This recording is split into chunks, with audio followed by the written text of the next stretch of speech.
Class শেষে একটু আপনারা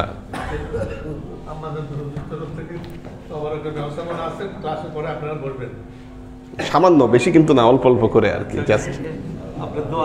জাস্ট সিন্নির স্টাইল আর কি, ঠিক আছে, যা আছে মানে পেট ভরে খাওয়া যাবে না, মোটামুটি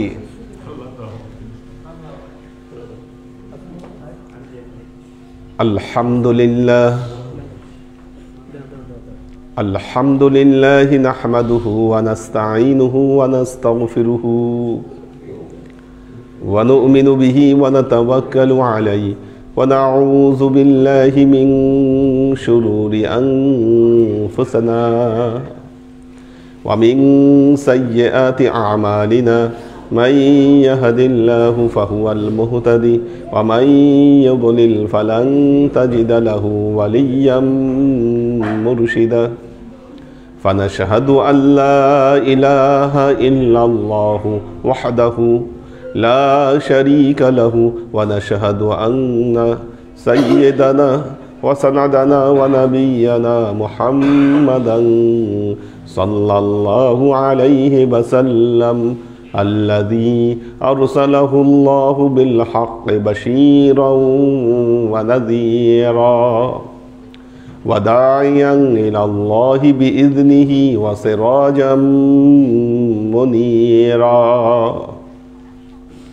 وقال الله تعالى في كلامه المجيد وفرقانه الحميد ما كان محمد أبا أحد من رجالكم ولكن رسول الله وخاتم النبيين وكان الله بكل شيء عليما إن الله وملائكته يصلون على النبي يا أيها الذين آمنوا صلوا عليه وسلموا تسليما صلى الله على محمد صلى الله عليه وسلم صلى الله على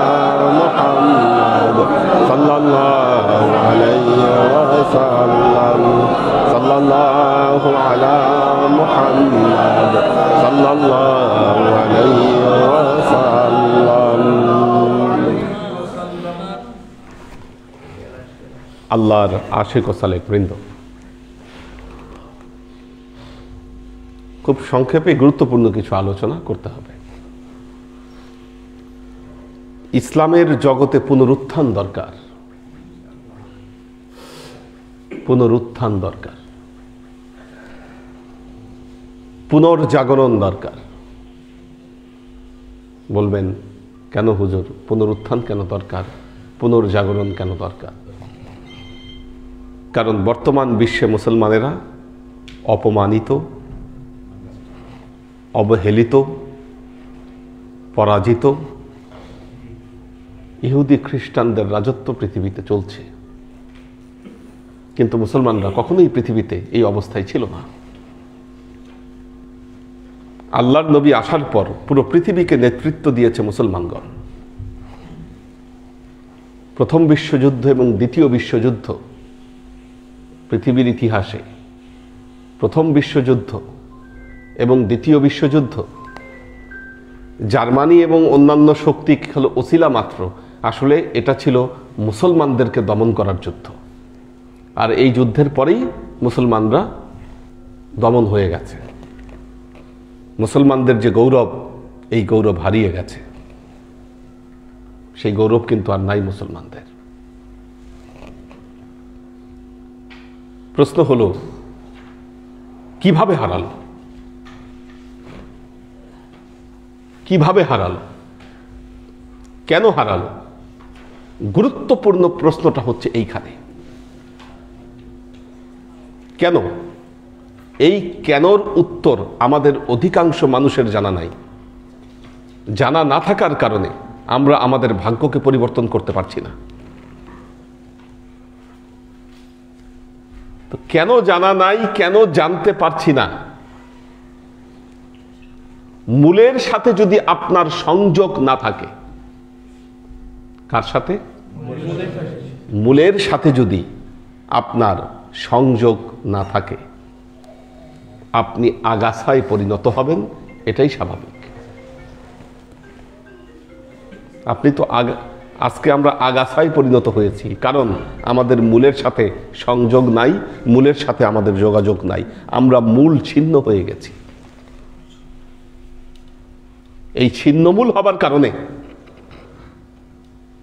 আমরা আমাদের পথ পরিক্রমা থেকে আমরা দূরে সরিয়ে দাঁড়িয়েছি। মুসলমানরা জানে না তাদের আদর্শ কি, মুসলমানরা জানে না তাদের কোন পথের উপরে থাকা উচিত। পাঁচ ওয়াক্ত নামাজে আমরা নামাজে দাঁড়িয়ে বলি, ইহদিনাস সিরাতাল মুস্তাকিম, হে আল্লাহ আপনি আমাকে সিরাতে মুস্তাকিমের দিকে হেদায়েত দিন। কিন্তু সিরাতে মুস্তাকিম কি, এটার কোনো স্বরূপ বর্ণনা করতে পারে না। কাউকে জিজ্ঞাসা করলে দেখবেন বলে এক কথা, কোরআন হাদিস। সংক্ষেপে এতটুকুই উত্তর। আল্লাহর আশেক ও সালেক বৃন্দ, ইসলামী শরীয়তের উৎস কয়টা? কি কি? কোরআন, সুন্নাহ, ইজমা, কিয়াস। মজার ব্যাপার হলো আমরা এটা পড়ি, আমাদের সব বইতে লেখা আছে এটা। সুন্নাহ শব্দটা লেখা নাই, হাদিস শব্দটা লেখা আছে। কোরআন, হাদিস, ইজমা, কিয়াস। ইসলামের মূল উৎস চারটি। এই বিষয়টাকে ইসলামে প্রবর্তন করেছে মুতাজিলারা সর্বপ্রথম। আমরা কিন্তু এটা জানি না। কোরআন, হাদিস, ইজমা, কিয়াস ইসলামী শরীয়তের মূল উৎস। এই জিনিসটা দুনিয়ার বুকে প্রথম প্রতিষ্ঠিত করছে মুতাজিলারা, আব্বাসী শাসন আমলে এসে ওনারা এটা প্রতিষ্ঠা করেছে যে ইসলামের উৎস হচ্ছে চারটা। এই চারটা হলো কোরআন, হাদিস, ইজমা, কিয়াস। কোরআনে আমরা দেখব, হাদিসে আমরা দেখব ইজমা, কোন বিষয়ের উপর ইজমা হয়েছে সেটা দেখব, আর যদি কিয়াস দরকার হয়। কিন্তু আসলে এই কথাটা কতটুকু শক্ত, কতটুকু সত্য, কতটুকু এটার উপর ডিপেন্ড করা যায়, আমরা কিন্তু কেউ ঠান্ডা মাথায় চিন্তা করি না।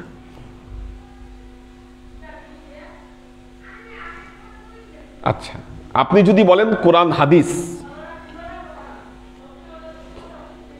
এই দুটোর কারণে দেখবেন আজকে মুসলমানদের মধ্যে আহলে কোরআন বের হয়েছে, আহলে হাদিস বের হয়েছে। আহলে কোরআন এবং আহলে হাদিস এ দুটো দলই ভ্রান্ত, পথভ্রষ্ট তারা। আমি কিন্তু খুব শক্ত কথা বললাম, কারণ আমার গ্রামের বাড়িতে সবাই আহলে হাদিস। ওনারা যখন আমার এই বক্তব্য শুনবে, চোখ মাথায় উঠবে, হুজুর বলে কি। হ্যাঁ, আমার নানা বাড়ির তো সবাই, আবার ওনারাও তো বাংলাদেশে আহলে হাদিস মতবাদটাকে ওনারা প্রতিষ্ঠা করেছে। কিন্তু ওনারা যখন প্রতিষ্ঠা করেছে, ওনারা বুঝে না এই বিষয়টা। এত কিছু জেনে তো ওনারা এটার পক্ষে কাজ করে নাই। ওনারা দেওবন্দে পড়াশোনা করছে, তখন এই ভারতবর্ষের একটা গুরুত্বপূর্ণ মাদ্রাসা ছিল দেওবন্দ, দারুল উলুম দেওবন্দ। ওনারা দেওবন্দের পড়ে আসা মাওলানা ছিলেন। তো মাওলানা থাকার কারণে আরব দেশ থেকে তখন নতুন জ্ঞান, আরব দেশের যে নতুন উদ্ভাবিত যে জ্ঞান, এই জ্ঞান চর্চার মোক্ষম জায়গা ছিল দারুল উলুম দেওবন্দ। অনেক বড় বড় আলেম সেখান থেকে প্রডিউসড হয়েছে। কি ওনারা ওখান থেকে এই তালিম পেয়েছেন, এই তালিমকে ওনারা প্রচার করেছেন। ইতিহাস, পর্যালোচনা, এর প্রভাব, এটাকে ওনারা ওই সময় বিশ্লেষণ করেননি, যেই বিশ্লেষণ এখন আমরা করবার সুযোগ পাচ্ছি।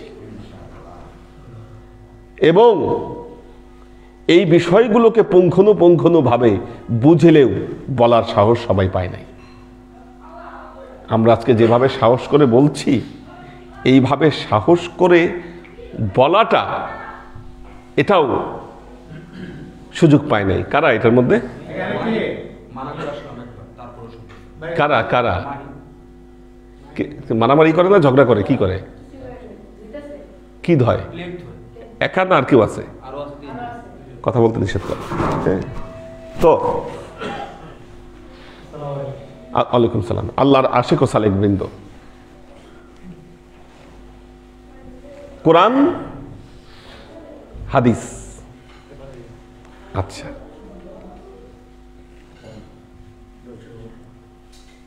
হাদিসের উৎপত্তি কিভাবে?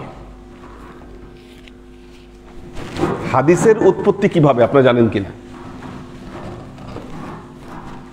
হাদিসের উৎপত্তি কিভাবে হলো?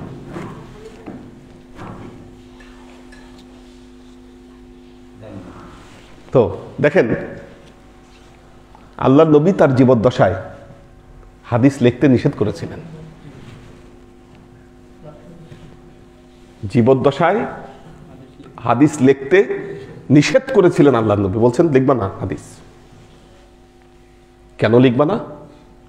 কারণ লিখলে কোরআন এবং হাদিস এ দুটো একসাথে মিক্সড হয়ে যাবে। তো সাহাবারা হাদিস লেখেন নাই আল্লাহ নবী জীবিত থাকা অবস্থায়, কিন্তু ওনারা মুখে মুখে আল্লাহ নবীর কথাগুলোকে চর্চা করেছেন।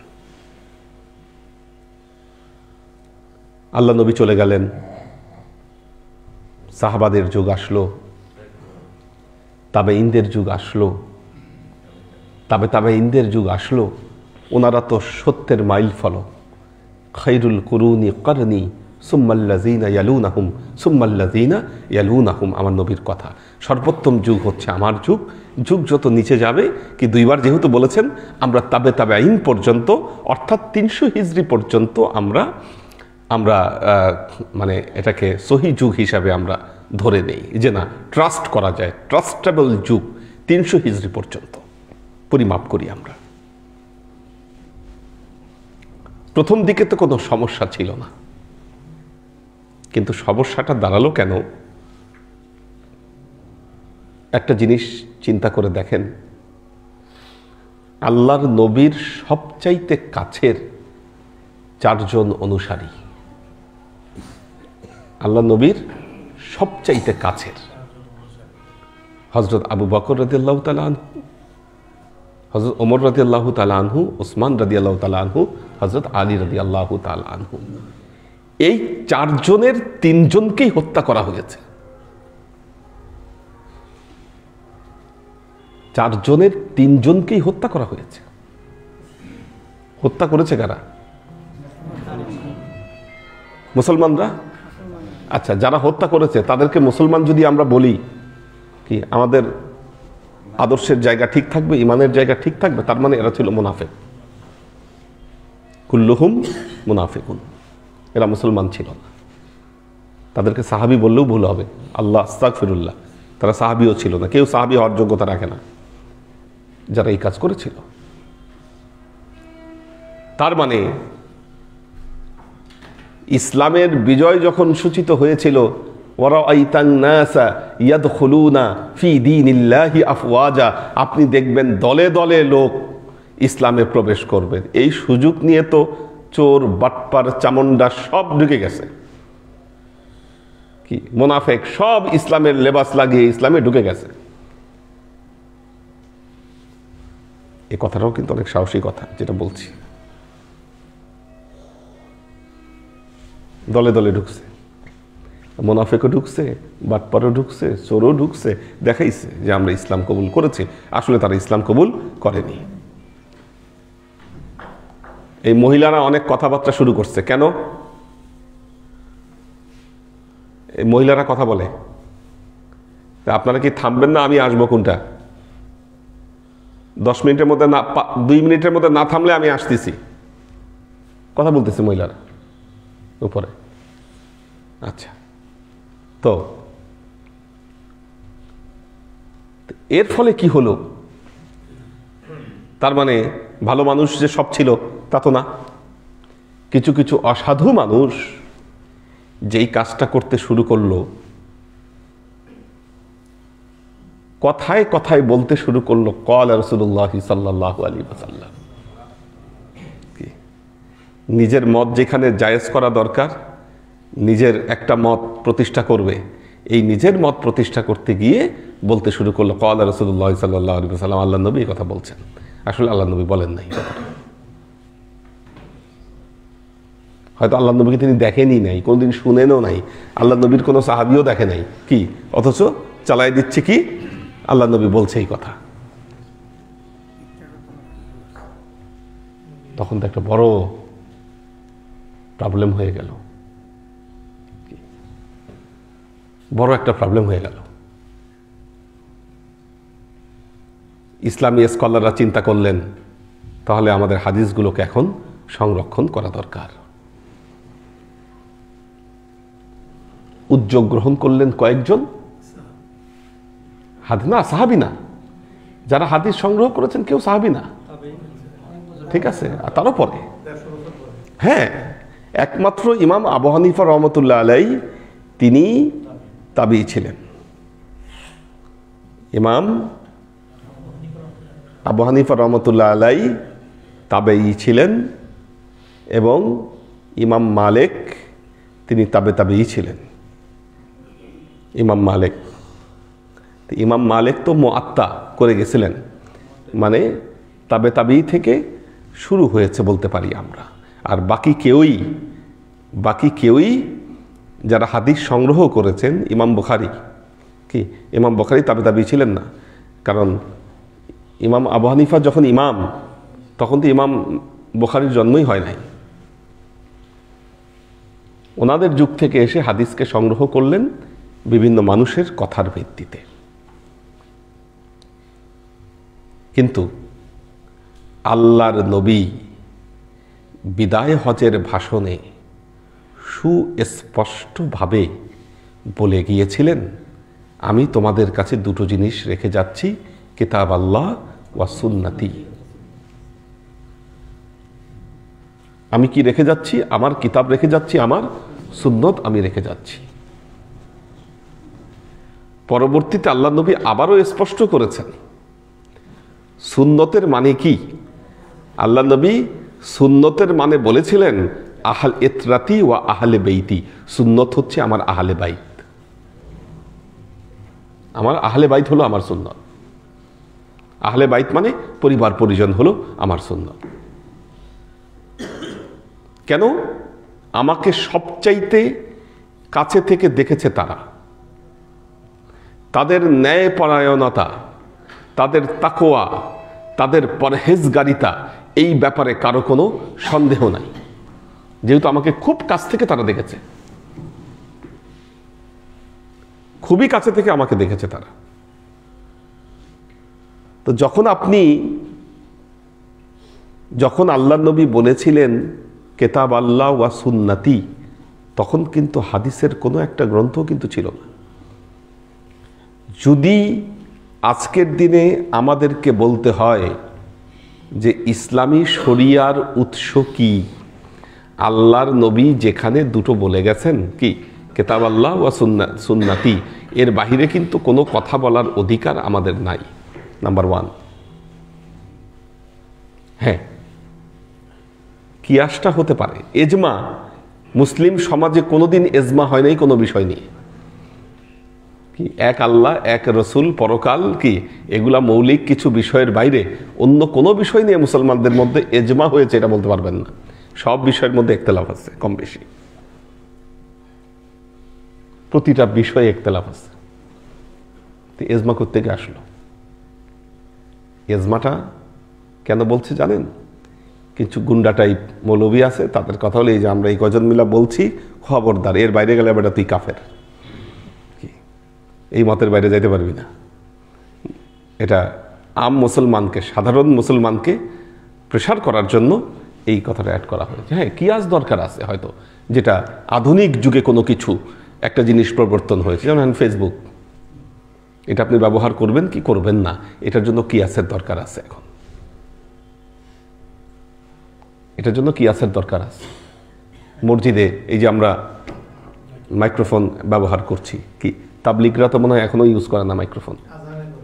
আজানে করে না, বয়ানে করে। আচ্ছা, বয়ানে করে, আজানে বা নামাজে মনে হয় করে না। এই দুইটা জায়গায় এখনো করে না তারা, কারণ তারা বলতেছে যে না, এটা ইউজ করবে না, করলে কোরআনের আয়াত আগুন দিয়ে পোড়ানো হয় বা কারেন্ট দিয়ে পোড়ানো হয়, এই ধরনের কথা বলে আসছে। তো এখন এখানে কিয়াস প্রয়োজন, যে আসলে যুগের বিবেচনায় আমরা এটাকে ব্যবহার করব কিনা। আল্লাহর আশেক ও সালেক বৃন্দ, দেখেন এইভাবে আল্লাহর নবীর কথাকে না শুনবার কারণে আমরা মূল থেকে দূরে সরে গেছি। কারণ আমরা হাদিস মানে বুঝি সিয়াসেত্তা, দুঃখের বিষয় হলো পুরা সিয়াসেত্তার মধ্যে হজরত আলী রাদিয়াল্লাহু তাআলা আনহু, মা ফাতেমা, হজরত হাসান হুসাইন বর্ণিত 250 হাদিসও সিয়াসেত্তার মধ্যে নাই। এটা বিশ্বাস করতে পারেন? যেখানে আল্লাহ নবী হযরত আলীকে বলেছেন, আনা মদিনাতুল ইলম ও আলিজু বাবুহা, আমি জ্ঞানের নগরী, এই নগরীর দরজা হচ্ছে আলী। ওনার কোনো হাদিস নাই। কিভাবে সম্ভব? তার মানে বোঝা যায় যে এই হাদিসগুলো যখন সংকলন করা হয়েছে তখন রাজনৈতিকভাবে তারা প্রভাবমুক্ত থাকতে পারেন নাই। তখন রাজনৈতিক প্রেশার ছিল তাদের উপর, বাস্তবই ছিল।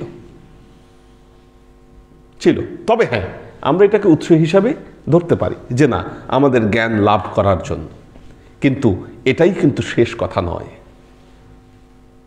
এটাই শেষ কথা নয়। আজকে আপনারা জানেন আরব দেশে দ্বিতীয় বিশ্বযুদ্ধের পর আব্দুল ওয়াহাব নজদিদের যে বিপ্লব, এই বিপ্লবের পর ইসলামিক কৃষ্টি কালচারের উপরে ব্যাপকভাবে আঘাত করা হয়েছে।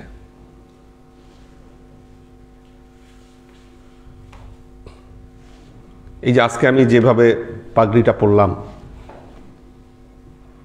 টপকাপি মিউজিয়ামে দেখে আসছি, আমাদের শকত ভাই ছিলেন, ইমাম হোসাইনের পাগড়িটা এমন ছিল, সেম, একদম সেম ডিজাইন। এগুলো আমরা এখন ইউজ করি না, এগুলো কিন্তু গায়েব হয়ে গেছে, আমাদের কালচার থেকে এগুলো চলে গেছে। আল্লাহ নবীর টুপি মুসলমানরা বিভিন্ন সময়ে যে ব্যবহার করেছেন, যত কালচার দীর্ঘ সময় ধরে মুসলমানরা করে আসছে, এক ধরনের নতুন মৌলবি বানিয়ে এই সব ধরনের কালচারকে আজকে নিষিদ্ধ করা হয়েছে। মুসলমানরা কেউ মারা গেলে কোরআন খানি করতো পাশে বসে, কোরআন খানি করত। এখন দেখেন এই কোরআন খানি উঠে গেছে। কেউ মারা গেলে তার পাশে বসে কোরআন পড়তে দেয় না। আরে কোরআন পড়া তো ভালো কাজ, সে মৃত ব্যক্তি হোক আর যেই হোক, সেখানে বাধা দাও কেন? বলে না, পড়া বলে যাবে না কোরআন পড়া।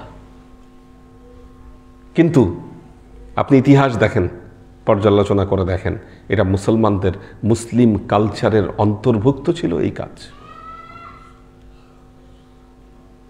জিকির আসকারের মাহফিল কি? জিকির আসকারের মাহফিল এখন সম্মিলিতভাবে মাহফিল করতে গেলে, জিকির আসকার করতে গেলে বলে এগুলো বেদাত, এগুলো বেদাত।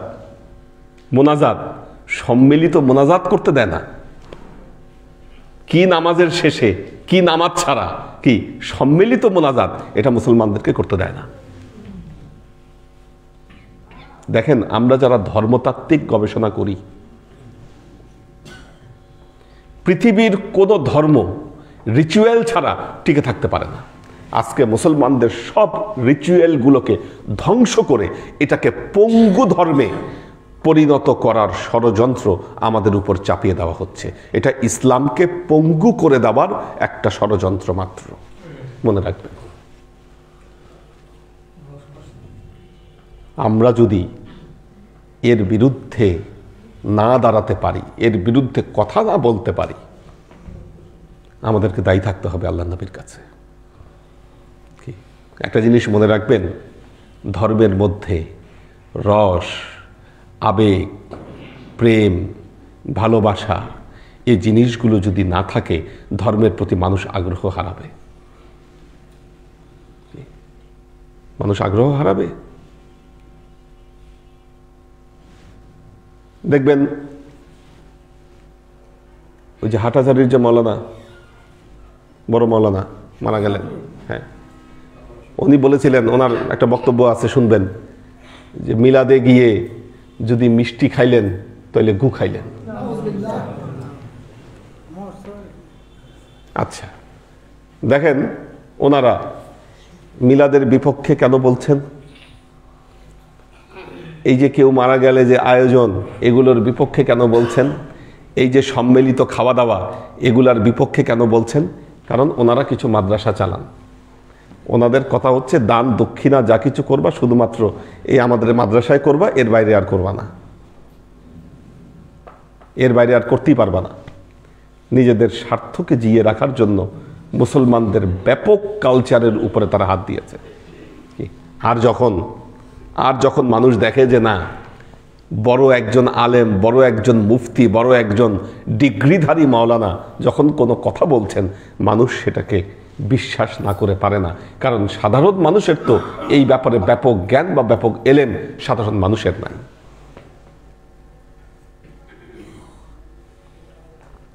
আল্লাহর আশিক ও সালেক বৃন্দ, একটা কথা মনে রাখবেন, তরিকায়ে মুহাম্মদী যুগে যুগে মানুষকে ইসলামের কৃষ্টি, কালচার এগুলো পুনর্জীবন করার দাওয়াত দিয়ে এসেছে। বড় পীর আব্দুল কাদের জিলানী রহমতুল্লাহ আলাইহি তিনি তরিকার মুহাম্মদীর ডাক দিয়েছিলেন। কেন দিয়েছিলেন? কি কারণে? তখন কেন তাকে এই ডাক দিতে হয়েছিল? বড় পীর আব্দুল কাদের জিলানী রহমতুল্লাহ আলাইহি, ওনাকে যে গাউসুল আজম বলা হয়, গাউসুল আজম, মহা সাহায্যকারী। হ্যাঁ, কেন বলা হয় ওয়াই গাউসুল আজম? কেন বলা হয় ওনাকে? তার কারণ হলো এই যে মুতাজিলাদের কথা বললাম, আব্বাসীয় আমলের শেষের দিকে ইসলাম যখন পৃথিবীর বিভিন্ন প্রান্তে চলে গিয়েছে, বিভিন্ন দর্শনের সাথে ইসলামের সংযোগ হয়েছে, কি তখন দেখা যাচ্ছিল যে ইসলামের 12টা বাজিয়ে দেওয়ার অবস্থা হয়েছে।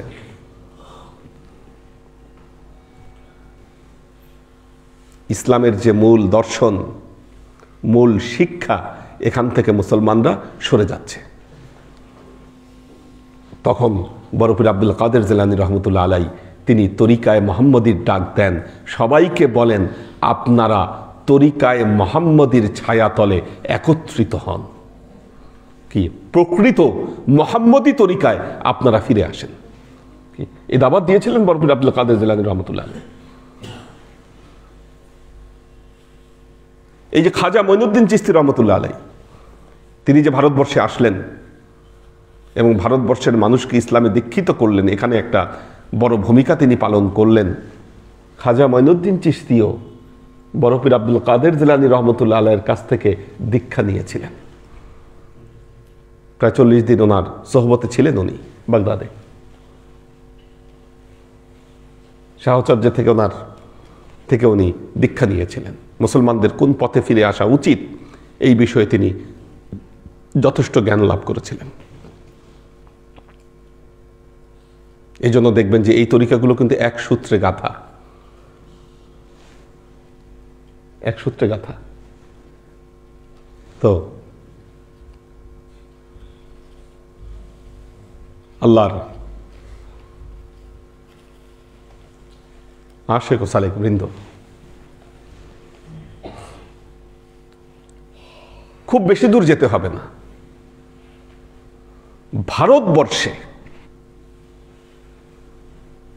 খাজা বাবার যে প্রভাব, খাজা মঈনুদ্দিন চিশতির যে প্রভাব, আজকে তো আমাদের বাংলাদেশে যারা ওহাবি আছে তারা এই খাজা বাবার বিভিন্ন দিক, আদর্শ এগুলো নিয়ে অনেক ধরনের টিটকারি, অনেক ধরনের আজে বাজে কথা তারা বলে। কিন্তু খাজা বাবা যে কাজ করে গেছে তার 100 ভাগের 1 ভাগ কাজ আপনারা করে দেখান। ওনার যে প্রভাব, সুলতানুল হিন্দ ওনাকে বলা হয়, এই সুলতানুল হিন্দের যে একটা যে প্রভাব রয়েছে, এই ধরনের সিম্পল একটা কাজ আপনি করে দেখান। ইন্ডিয়ায় বহু জায়গায় দেখছি যেখানে হালাল দোকান, ওরা একটা কথা লিখে থাকে KGN। KGN মানে ওখানে হালাল খাবার আছে। কেজিএন মানে খাজা গরিবে নওয়াজ। যেখানে কেজিএন পাবেন দোকানের মধ্যে লেখা, দেখবেন যে ওইটাই হালাল খাবার, ওইটা সাইন। সংক্ষেপে খাজা গরিবে নওয়াজ।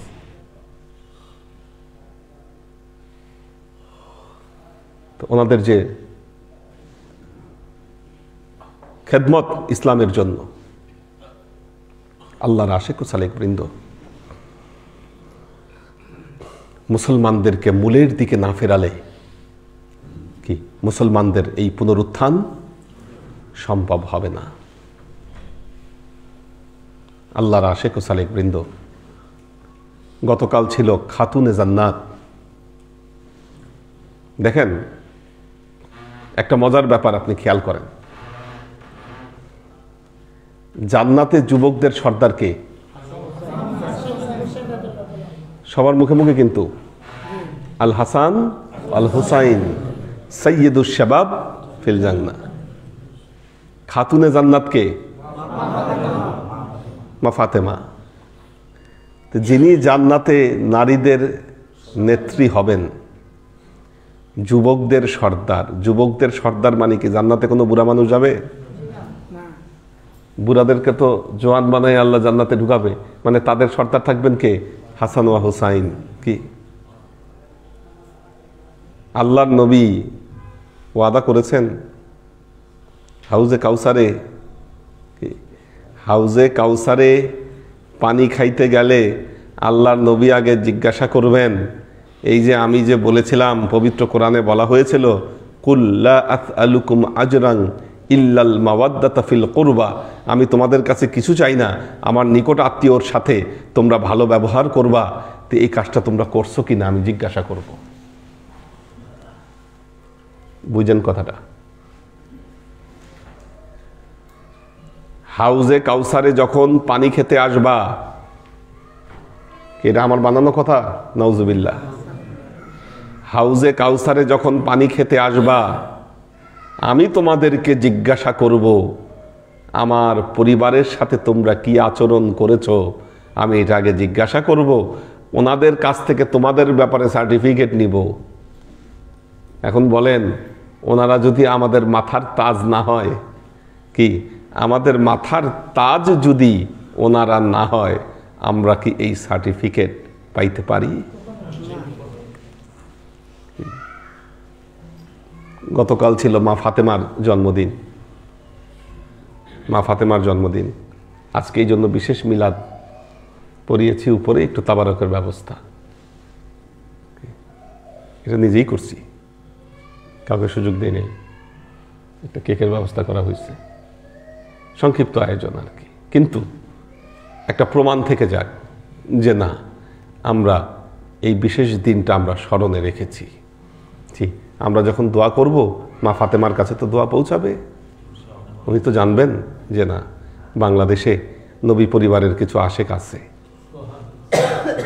যারা দোয়া করেছে, কি স্মরণে রেখেছে বিষয়টা। আল্লাহ আমাদেরকে তৌফিক দান করুন। মিলাদের আগে একটু দেখে নেই কারা আছে।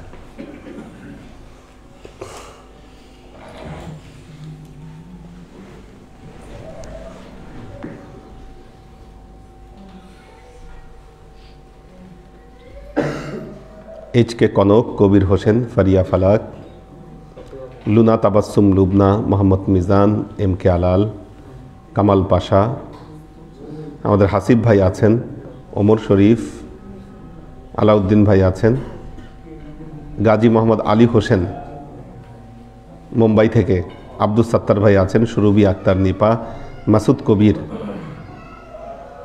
জ্যোৎস্না বেগম,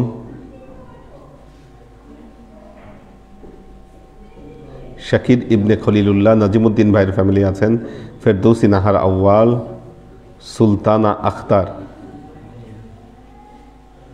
আহমেদ আরিয়ান, আলী আকবর ভাই আছেন, সাগর সরকার, ওয়াসিফ আহমেদ জনি, সোলাইমান রাজি জার্মানি থেকে অনেক দিন পরে, সাজ্জাদ হোসেন সাগর, আসমা আজিজ, টিটু খান, মাহফুজুল হক উজ্জ্বল,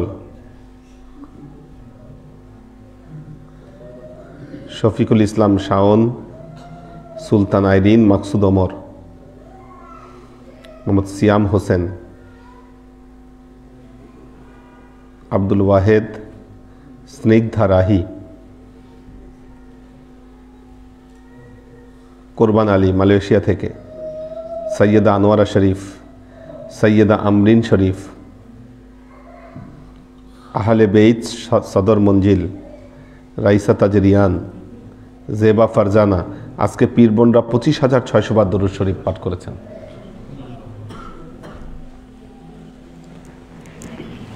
وأشرق البدر علينا واقتفت منه البدور مثل حسنك ما رأينا قط يا وجه السرور. صلى الله على محمد صلى الله عليه وسلم. صلى الله على محمد صلى الله عليه وسلم.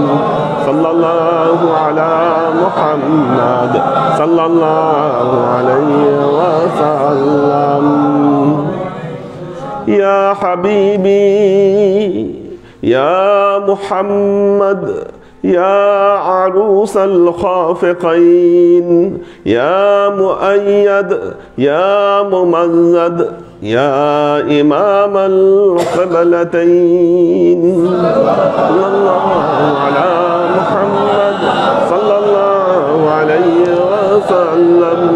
صلى الله على محمد صلى الله عليه وسلم.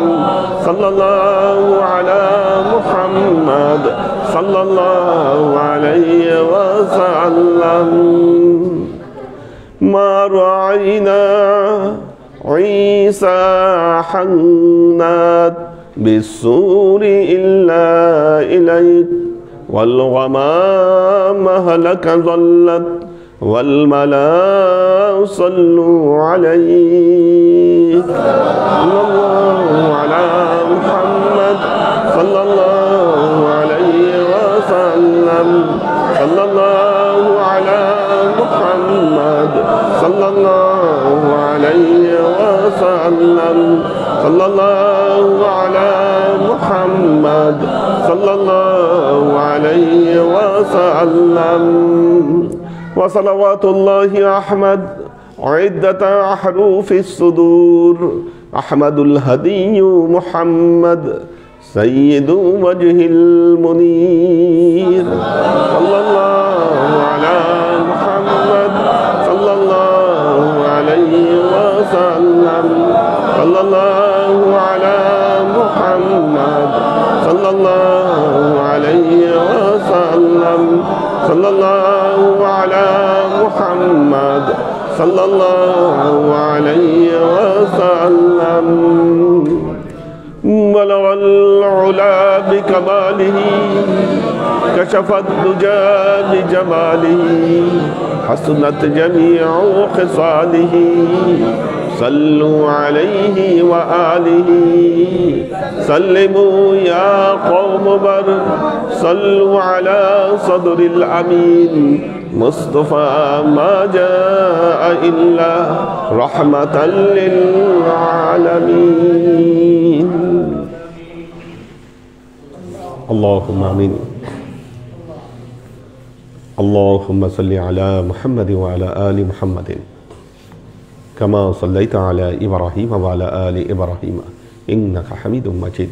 اللهم بارك على محمد وعلى آل محمد كما باركت على إبراهيم وعلى آل إبراهيم إنك حميد مجيد. ربنا ظلمنا أنفسنا وإن لم تغفر لنا وترحمنا لنكونن من الخاسرين. ربنا آتنا في الدنيا حسنة وفي الآخرة حسنة وقنا عذاب النار. ربنا لا تزغ قلوبنا بعد إذ هديتنا وهب لنا من لدنك رحمة إنك أنت الوهاب. اللهم إنك عفو تحب العفو فاعف عني يا غفور الرحيم الودود. اللهم نور قلوبنا بنور الإيمان ونور قلوبنا بنور الإسلام ونور قلوبنا بنور الإحسان وزين أخلاقنا بنور محمد صلى الله عليه وسلم اللهم إنا نسألك علما نافعا رزقا واسعا عملا مقبولا شفاء من كل داء قلبا خاشعا ذهنا ذاكرا إيمانا كاملا توبة قبل الموت راحة عند الموت ونزاة بعد الموت اللهم إنا نسألك رحمتك في كل درجة فلاح في كل أمر ونعوذ بك من الشرك والشك والنفاق والبدعة ومن كل وسوسة الشيطان يا الله ইয়া রহমান ইয়া মালিক, আমরা এতক্ষণ তোমার দরবারে যে সমস্ত আমলকে উপস্থাপন করলাম ত্রুটি মুক্তভাবে এই আমলগুলোকে তুমি কবুল করে নাও। তুমি আমলের যা আমাদের প্রিয় নবী হযরত মুহাম্মদ মুস্তাফা সাল্লাল্লাহু আলাইহি ওয়াসাল্লামের কাছে পৌঁছে দাও। আল্লাহ, আমাদের নবীর পরিবারবর্গের কাছে তুমি এর যাকে পৌঁছে দাও। এই দুনিয়ার সমস্ত আম্বিয়ায়ে কেরাম, সাহাবায়ে কেরাম, তাবাঈন, তাবাঈন, ওয়ালি আউলিয়া, গাউস কুতুব, আমাদের মা বাবা, ভাই বোন, আত্মীয় স্বজন, এই দরবার থেকে যত পীর ভাই বোন চলে গেছে সবার রুহে তুমি এক যাকে পৌঁছে দাও। তুমি তোমার হাবিবের উসিলায় আমাদের সবাইকে কবুল ক্ষমা করে দাও। আমাদের জীবন থেকে সমস্ত অভাব অভিযোগ, বালা মুসিবত, দুঃখ কষ্ট, রোগ শোককে দূরীভূত করে দিয়ে দৃঢ় হস্তে তোমার দ্বীনের খেদমতের তৌফিক তুমি আমাদেরকে দান করো। বিশেষ করে আল্লাহ, আজকে আমরা যার উদ্দেশ্যে এই মিলাদ মাহফিলের আয়োজন করলাম, আল্লাহ তুমি তার কাছে চাচাকে পৌঁছে দাও।